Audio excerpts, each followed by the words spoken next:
Magandang gabi mga tol. Dito kami ngayon ni Gadulyo sa isang liblib na lugar sa masukal na banda ng bundok.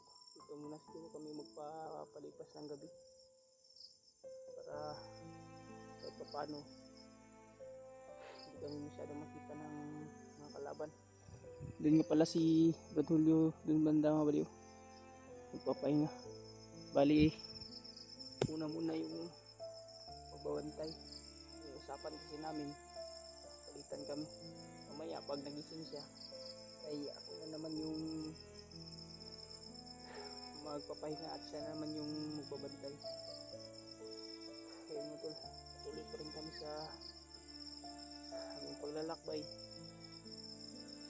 Sana makita na namin si Karimad, pati na sila EG at Pilot.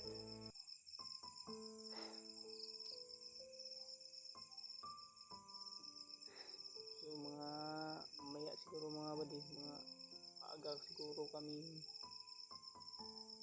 lalakad para magpatuloy. Ngayon papahinga muna daw kami kasi ipagtutunod kami. Mahaba-haba rin yung lakbay namin. Buti lang talaga nakahanap kami ng magandang pwesto na masyadong kita ng mga bandido.